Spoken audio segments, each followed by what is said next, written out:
نحمدہ ونصلی علی رسولہ الکریم اما بعد۔ اے خاک وطن اب تو وفاؤں کا صلہ دے، میں ٹوٹتی سانسوں کے فیصلوں پر کھڑا ہوں۔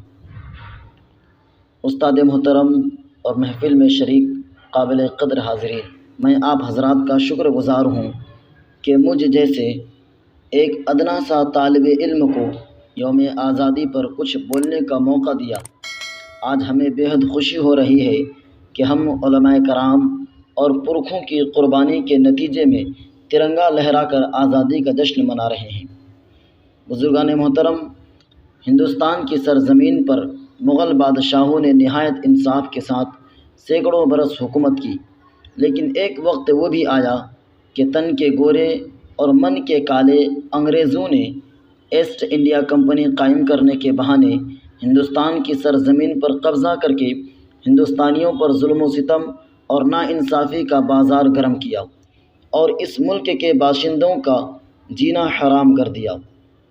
ایسے وقت میں انگریزوں کے خلاف سب سے پہلے فتویٰ دینے والے شخص شاہ عبدالعزیز محدث دہلوی رحمۃ اللہ تعالیٰ علیہ تھے۔ ان کے فتوے کے اثر سے پورے ہندوستان کے چپے چپے میں جذبہ جہاد پیدا ہوا۔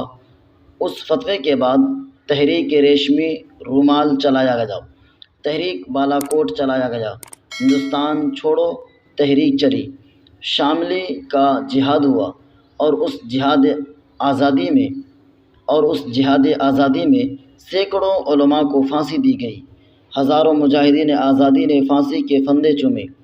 ہمارے آبا و اجداد اور ہمارے پرکھوں نے اپنے بچوں کو یتیم کیا، عورتوں کو بیوہ کیا، جیل کی کال کوٹری کو آباد کیا، انگریز فوج کی گولیوں کا سامنا کیا، تب جا کر ہمارا یہ ملک آزاد ہوا ہے۔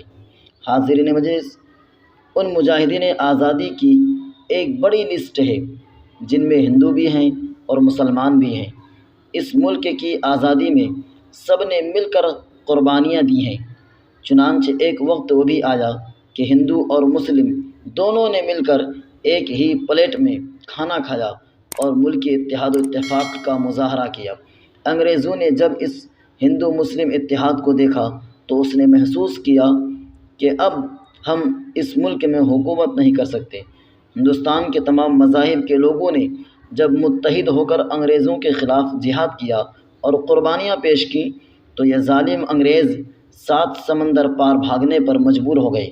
آج ہمیں اپنے ملک کو بچانے کے لیے اور اس ملک کی حفاظت کے لیے اسی اتحاد و اتفاق اور پیار و محبت کی ضرورت ہے۔ یہی اس ملک کی سب سے بڑی خوبصورتی اور طاقت ہے۔ مذہب نہیں سکھاتا آپس میں بیر رکھنا، ہندی ہیں ہم وطن ہیں ہندوستاں ہمارا۔ شکریہ۔ السلام علیکم ورحمۃ اللہ وبرکاتہ۔